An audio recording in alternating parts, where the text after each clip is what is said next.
Pozdravljeni v novi oddaji AEQ vprašanja in odgovori, kjer bom tako kot vsakič to danes odgovoril na 3 vprašanja, ki ste jih poslali na mail delavnica@aeq.si. Če imate vprašanja, ki so vezana na to, da bi radi preverili, slišali, izvedeli, kako in če lahko z AEQ pristopom pozitivno vplivate na določeno neželjeno kronično stanje, tako fizično kot vedenjsko, napišite mail, pojasnite pač okvirno, zakaj se gre, in bom na njega, ko bo prišel na vrsto, odgovoril. Seveda pa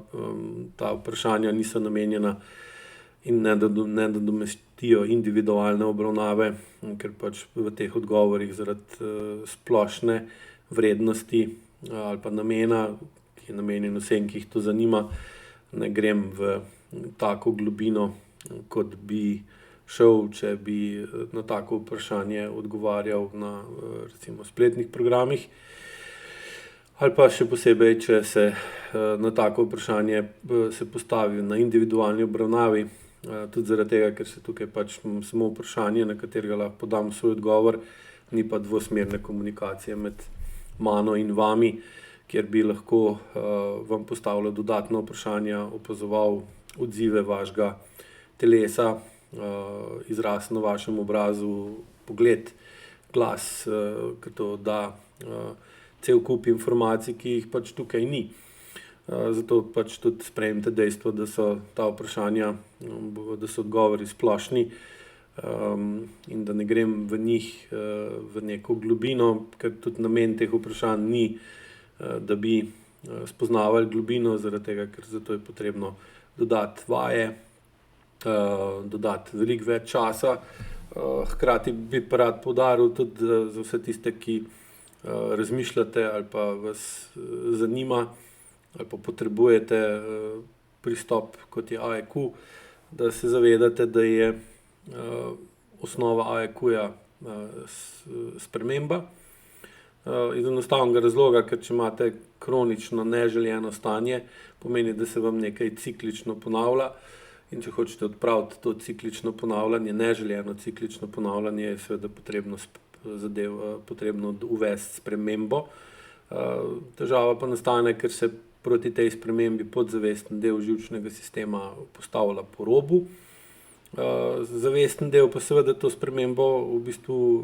potrebuje, želi, jo zahteva, jo poskuša tudi izsiliti, in potem pride do konflikta med zavestjo in podzavestjo, v kateri pa, če nimate primernega znanja in primernih orodij, kot so recimo AEQ vaje, običajno kratko potegne zavest, ne nujno na začetku, tam ponovadi zavest dobi nekaj bitk, ampak prej ali slej bo zavest izgubila vojno, zaradi tega, ker je podzavestni sistem človeka toliko mogočen nasprotnik, da ga zavest realno gledano in dolgoročno gledano ne more premagati. Kar lahko naredimo, pa je, da zavestno kreativnostjo spreminjamo podzavesten sistem in ga postopoma skozi spremembo okolja, v kateri dovolj dolgo vztrajamo, prilagodimo, da določene kronične žrtve spremenimo v drugačne. In s tem seveda pride do celostne spremembe delovanja celotnega telesa, tako na fizični kot na psihični ali pa vedenjski ravni, kar pa seveda postopoma skozi čas pozitivno vpliva na zmanjševanje neželenih kroničnih stanj, in na tem principu tudi AEQ deluje, kar pa seveda pomeni, da če hočete nekaj spremeniti, je treba pač tudi nekaj vložiti in sprejeti dejstvo, da vsaka sprememba za sabo potegne odpor. Brez odpora spremembe ne more biti, to pač o tem govori najbolj poenostavljeno 2. Newtonov zakon, da če hočete spremeniti smer ali hitrost gibanja, če hočete spremembo, boste vedno naleteli na odpor in vložiti boste mogli čas in energijo. Brez tega pa, brez nič ni nič. Prvo vprašanje. Zanima me, ali obstaja AEQ razlaga za različne tipe ženskih postav. Predvsem me zanima, zakaj se nekatere ženske praktično brez bokov, hkrati pa nosijo ogromne prsi in ponavadi tudi precej trebuha. Zakaj imajo druge ženske normalne boke in pa relativno majhne prsi.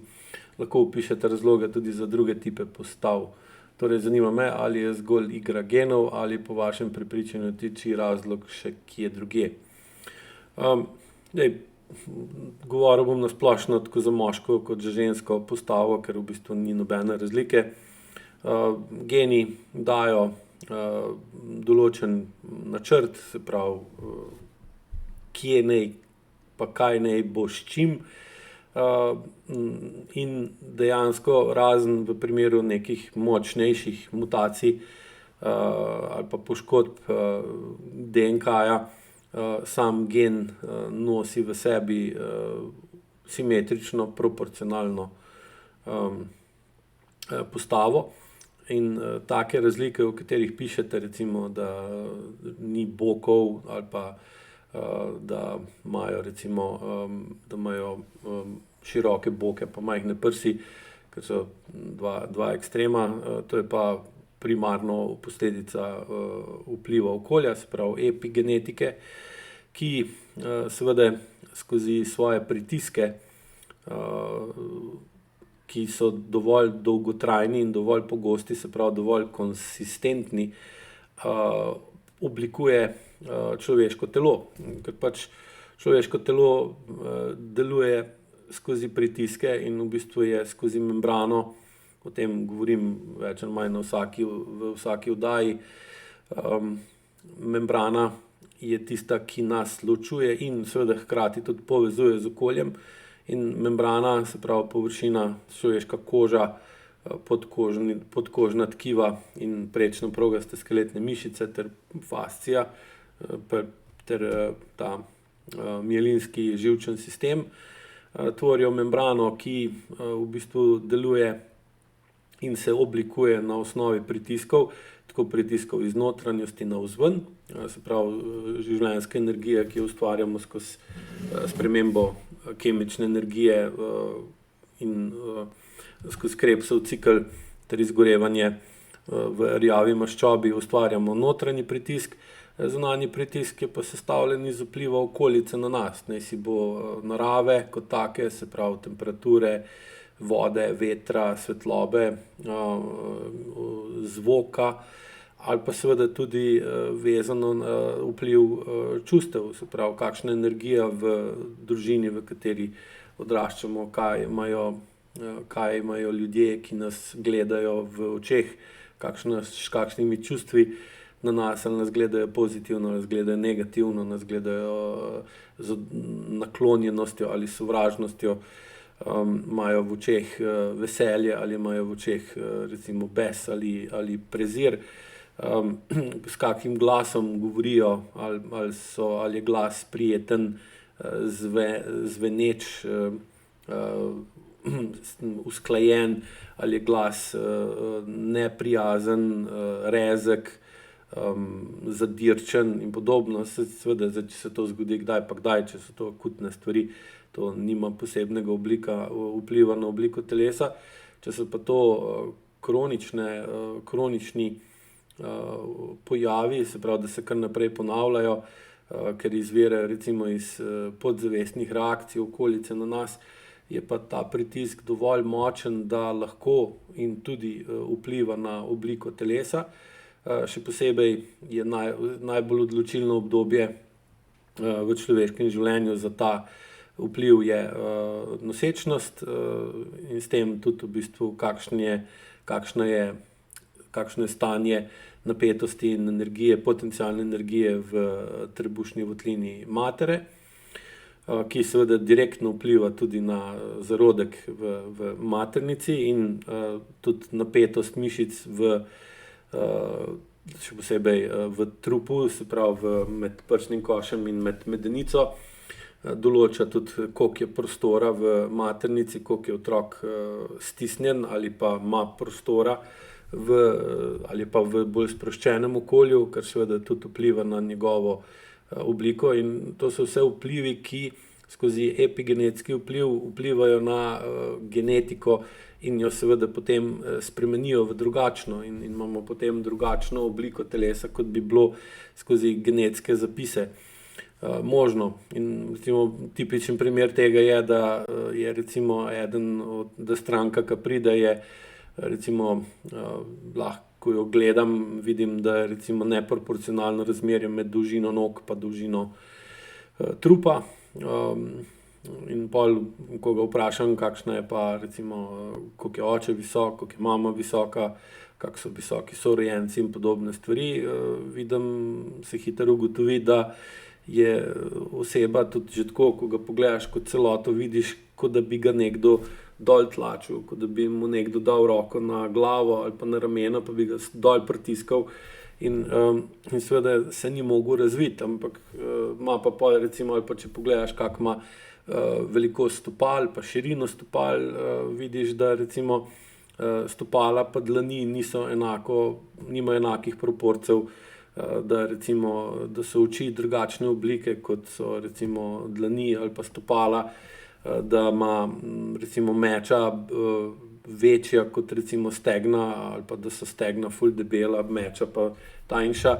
da je neproporcionalno razmerje med medenico pa med ramenskim obročem in podobno. In tukaj se vse vidi in potem skozi vprašanja, ko greva z stranko globlje v odnose, v katerih se je rastel, lahko izkušen učitelj laiku metode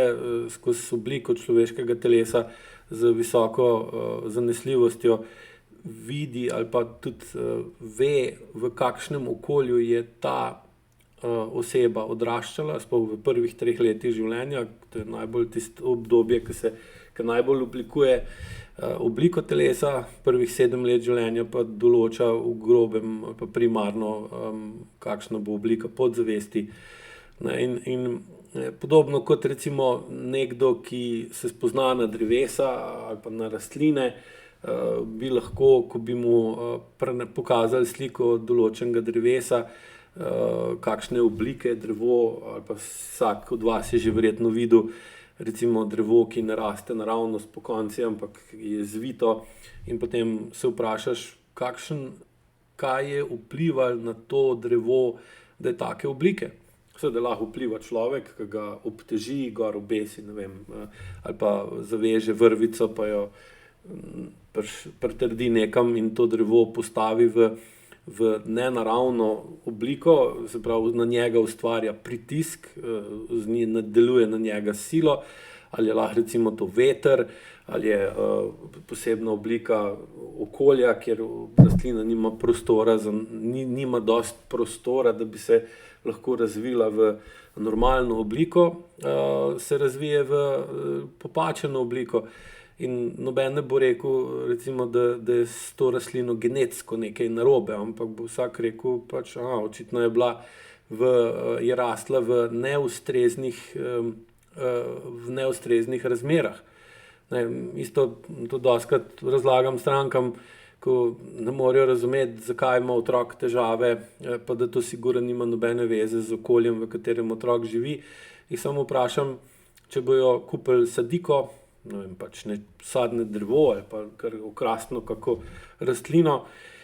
pa jim ne bo dobro uspevala, bo čudna, ne bo hitro rastla ali bo prehitro rastla, bo imela čudne liste gor dol in boste poslikali jo, pa šli k vrtnarju ali pa sadjarju ali pa v vrtni center, tam, ko ste kupili, pa jo pokazali, vam ne bo nikoli noben rekel, s to rastlino je pa nekaj genetsko narobe, ampak vas bo vedno vprašal, kje jo imate posajeno, koliko jo zalivate, koliko je sonca,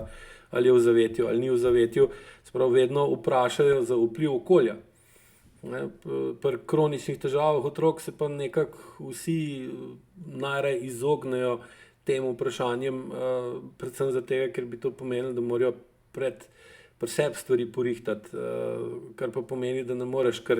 otroka odpeljati nekam, pa mu bojo dali nekaj, pa nekaj izrihtali, pa priklopili na nekaj, pa bo pol v redu, ampak je treba iti pogledati, v kakem okolju otrok raste. In seveda ta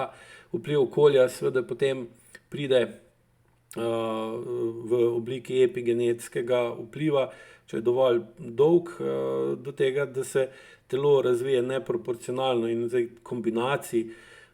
je toliko, da je tukaj popolnoma nesmiselno o tem, da jih naštevam, ker jih je, lahko rečem, skoraj neskončno. Ampak pri vsakem individualnem primeru, ko se osebo pogleda, primerja in opazuje, kaj njegovo telo sporoča in kaj sporoča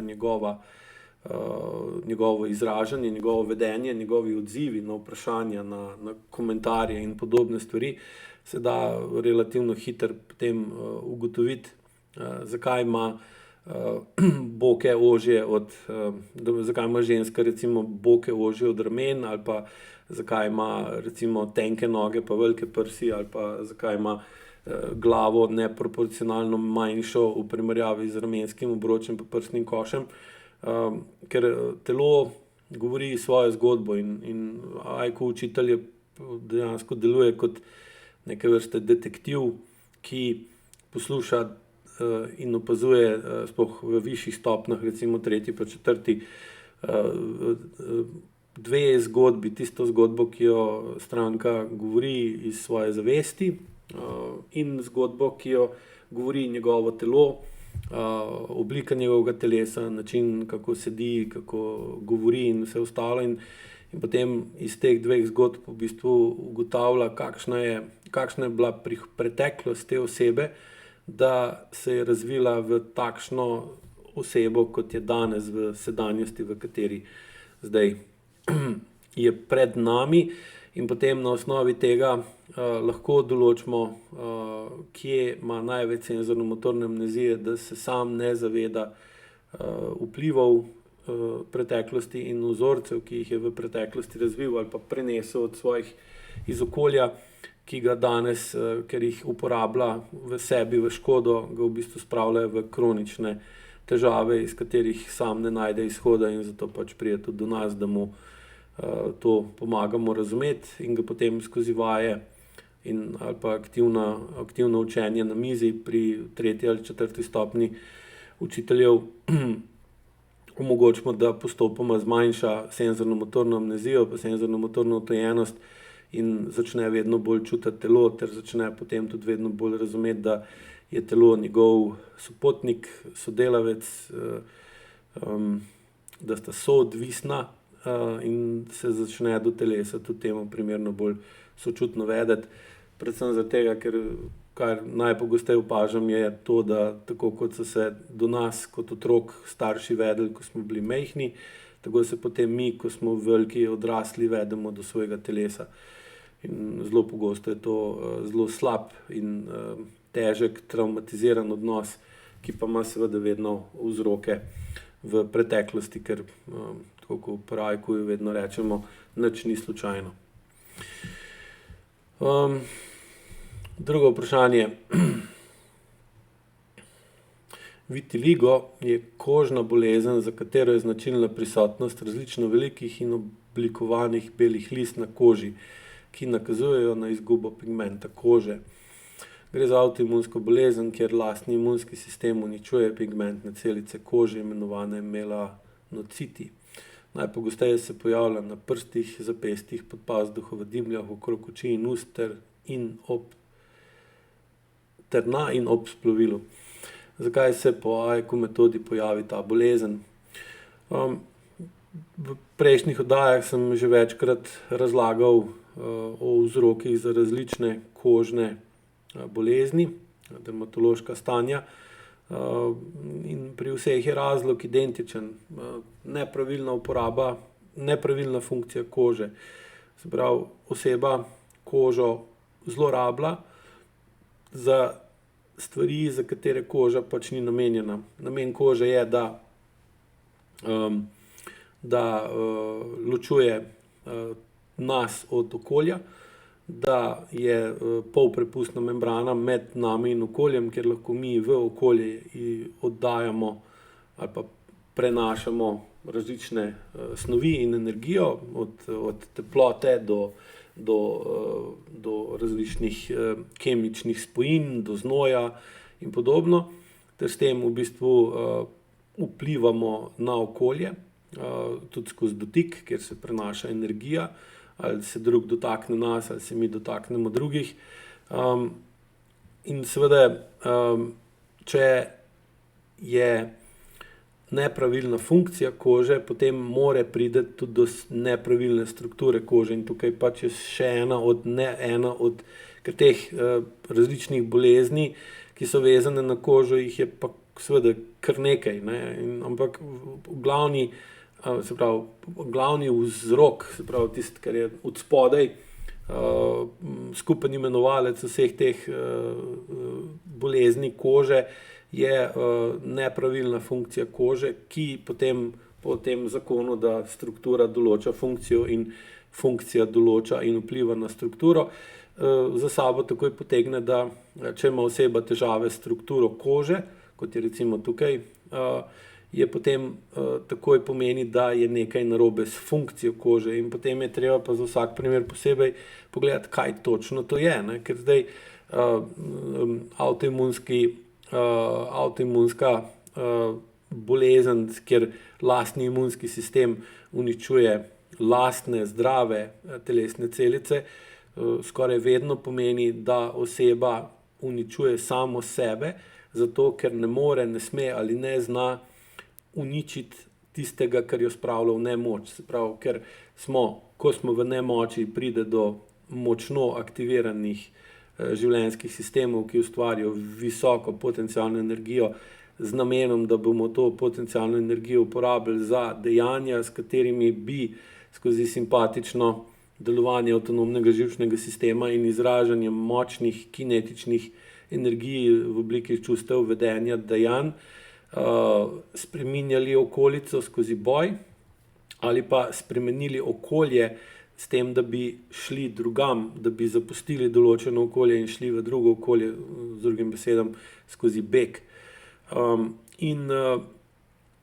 Če to lahko naredimo, potem seveda so te pritiski in negativni vplivi okolja, toksično okolje na nas akutni, in potem, ko z bojem ali begom uredimo problem, se seveda sistem vrne nazaj v normalno delovanje, ima normalno funkcijo in seveda potem pride tudi do normalne strukture. In takih težav ni. Seveda oseba lahko takrat, ko ima povišen stres, ko je v boju ali begu, ki traja dlje časa, lahko pride do tega, da se ji spremeni koža, da opazi razlike, določene spuščaje, določene spremembe barve, suhost in podobne stvari. Ampak ko se potem sistem vrne v ravnovesje kot posledica dejanj, ki jih je oseba storila na pravočasen način, se seveda vrne v normalo tudi koža kot taka, ne? In zdaj avtoimunsko stanje pa pomeni, da v bistvu namesto, da oseba se bojuje ali beži ali poskuša spremeniti okolje, da gre drugam skozi uporabo kinetične energije na zunaj in s tem uporabi simpatičen način delovanja avtonomnega živčnega sistema proti okolici, za kar je tudi primarno to stanje namenjeno, jo ona obrne navznoter in jo obrača proti sebi. In v bistvu, ker ne more uničiti tistega, kar jo spravlja v nemoč, potem uničuje samo sebe ali del sebe, in v tem primeru pač tukaj pri takih ljudeh uničuje pigmentne celice, ki v bistvu dajo osebi občutek nemoči, občutek, da ima tenko kožo, da je taka krhka, občutljiva, ranljiva. In po mojih dosedanjih izkušnjah, sicer jih ni bilo ne vem koliko, imel sem 5, mogoče 6 strank do zdaj s takimi stanji, je bilo vedno videti, da dejansko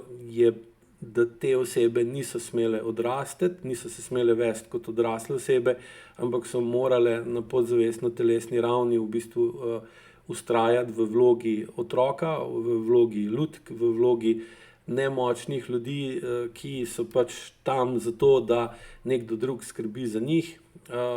in s tem v bistvu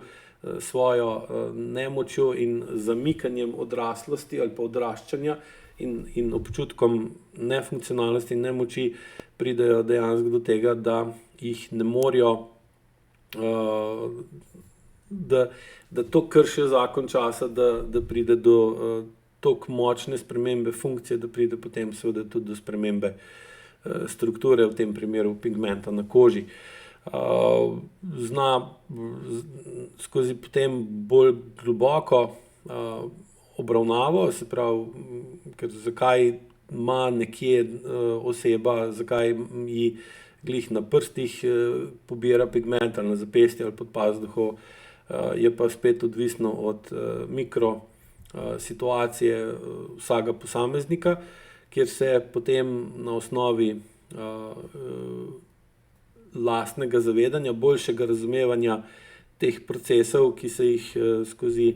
učenje AIQ metode začne oseba vedno bolj močno zavedati, lahko vedno bolj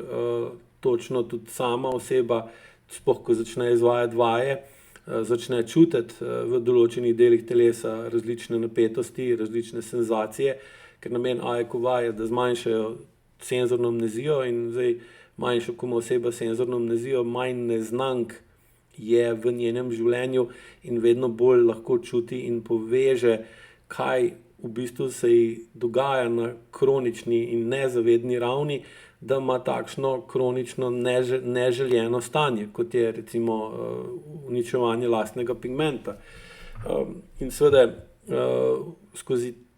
te izkušnje in več znanja in več občutka, ki ga stranka ima zase, ko se uči AIQ pristop dlje časa, več tednov, več mesecev, je potem sposobna vedno bolj razumeti in dajati vedno več podatkov, s katerimi potem lahko AIQ učitelj ji daje vedno bolj jasne odgovore in napotke ali pa razlage, zakaj ima določen del telesa takšen, kot ga ima, in seveda bolj ko to razume in bolj ko spremeni vedenje, da sovražnost do sebe navznoter začne spreminjati v učinkovito, vedno bolj čustveno zrelo delovanje na ven, kjer preprečuje, kjer zmanjšuje kronično nemoč in povečuje svojo moč, da skozi boj ali beg vpliva in spreminja tisto, kar jo moti, ovira, ogroža in omejuje, je potem na ta način moč spremeniti vzroke za takšno bolezen in s tem v bistvu tudi pozitivno vplivati na to bolezen. Zdaj, dokje pa je pa nemogoče tako odgovoriti, je treba pač videti pri vsakem posamezniku, kakšno je stanje. Še tretje. Glede na to, da je bilo že razloženo, kako in zakaj pride do rakavih stanj pri odraslih, me zanima, kako razložite hude bolezni pri otrocih in mladostnikih, kot so na primer levkemija in različne agresivne oblike raka, ki vodijo v smrt otroka in mladostnika. Odgovor je v bistvu dosti podoben tistemu prej na prvi odgovor, ko sem dajal, zakaj pride do različnih oblik telesa. Se pravi, takšna stanja so v veliki večini primerov pogojena s tem, da je določeno okolje za otroka tako neustrezno, tako toksično in je tako močno vpliva na telo otroka, da pride zaradi teh močnih vplivov strani okolja na otroka do popačenja ali pa do nepravilnega delovanja celotnega sistema otroka, kar lahko seveda potem pripelje tudi do močnih bolezni ali pa do težkih bolezni in tudi do smrti, ker otrok je še bistveno bolj občutljiv in krhek ter nima toliko močne membrane, da se bi lahko distanciral ali pa ločil od okolja, v katerem se ne počuti dobro ali pa za njega neustrezno. Seveda zdaj tukaj je največji problem pri razumevanju teh stanj to, ali dovolj dobro oseba razume dualnost ali pa razdeljenost znotraj človeškega telesa na zavestni in na podzavestno telesni nivo, ne, ker pogosto v takih situacijah je na zavestni ravni otrok pomemben, ljubljen, zaželjen, zelo zaželjen, oziroma pogosto bi lahko rekli celo preveč zaželjen.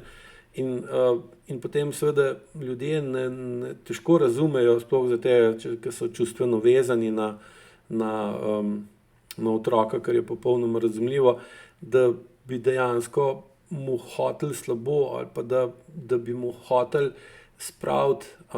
da bi ga hoteli spraviti v tako stanje, seveda, ker to noben ne dela namenoma, ampak ko analiziramo take primere, se potem najde vedno tisto, da se tak otrok, ki zelo težko zboli ali pa zelo zgodaj zboli, da v bistvu na sebe potegne veliko slabega, ki je v okolju že odprej, in seveda lahko bi rekli, da na nek način deluje tako kot je funkcija Jezusa bila, da je na sebe vzel grehe tega sveta in je potem umrl za nas. Ne. In tukaj pogosto je pri takih primerih, ko gremo bolj globoko v odnose, iz katerih izhajata starša tega otroka, se najde zelo veliko travm, zelo veliko težkih odnosov, zlorab, odvisnosti, nasilja, od katerega potem recimo starša pobegneta in si ustvarita svoj, recimo temu, boljše življenje, bolj mirno življenje. Samo če ti na zavestni ravni ustvarjaš boljše življenje, to samo po sebi ne pomeni, da tudi na podzavestni ravni, da si pustil stvari za sabo, ker dejansko jih ne moreš, ker če si rastel v tem, ali pa si imel starše ali prednike, ki so bili krivični, nepošteni, nasilni, zlorabljeni, nemočni in frustrirani, pretepani, imaš pol tudi ti kot njihov otrok v sebi ta isti vzorec vedenja, ta ista čustva, to isto energijo, samo ti jo pač zaradi tega, ker živiš v drugačnem okolju, lahko potlačiš ali spremeniš, popačiš na drugačen način. Samo ko pa dobiš otroka, ima pa otrok lahko še vedno, ali ima otrok primarno najbolj čuti in se najbolj ravna po tem, v kakem stanju je telesno podzavestni del starša, enega ali obeh, še posebej na mamo je v začetku življenja občutljiv. In če je recimo veliko sovraštva, veliko nemoči, veliko besa, veliko gneva, prezira, maščevanja, gnusa v notranjosti teh ljudi, potem seveda otrok to potegne na sebe in na otrokov telesni sistem pa take močne energije delujejo še bistveno hujši in močneje kot pa na telesne sisteme odraslih. In potem otrok v bistvu na nek način lahko rečemo, da je žrtvovan ali pa se žrtvuje zaradi tega, da se del te entropije, del te krutosti in okrutnosti, v kateri so živeli naši predniki, vse prevečkrat in predolg in premočno dejansko spremeni v močno bolezen ali v močno smrt. So pa to zelo težke teme, ki jih v bistvu že ko delam individualno, je potrebno jih zelo previdno odpirati in opazovati ter pustiti stranki, da skozi izvajanje vaj začuti, kakšna vse čustva ima v sebi in da v bistvu dojame, da kljub temu, da se je zborila, da je šla drugam, da je našla novo življenje, da v bistvu se zavestno trudi, da živi bistveno drugače kot njena mati, pa njena stara mati ali pa oče ali pa star oče, da ima noter v svoji notranjosti, v medenici, v spodnjem delu trebušne votline, v nogah še ogromen teh negativnih tega, kar čemu Jung reče sence, da imamo tega vse ogromno in del teh senc v bistvu naši otroci poberejo na sebe, in če so neugodne kombinacije, je lahko to spravi v močno bolezen in seveda tudi smrt. Tako da bolj natančen odgovor bi tako nasplošno težko dal, sploh zato, ker bi bil verjetno tudi narobe razumljen in bi naredil več škode kot koristi. Tako da za teh stvareh se pogovarjam detajle samo na individualnih, če je to primerno oziroma če ima smisel, če lahko to pojasnitev ali pa odkrivanje teh povezav dejansko ima korist, če je v pomoč. Ker drugače boljše stvari pustiti na mir, pa iti naprej, ter upati, da bo drugič bolje. Toliko za danes, pa se vidimo spet čez teden dni. Če vam je všeč oziroma koristno, se naročite na AEQ kanal, če pa stisnete še kak like, je pa vedno fajn. Lahko noč, pa upam, da bo ta vikend za vas bil čim manj stresen, nevaren in ogrožajoč.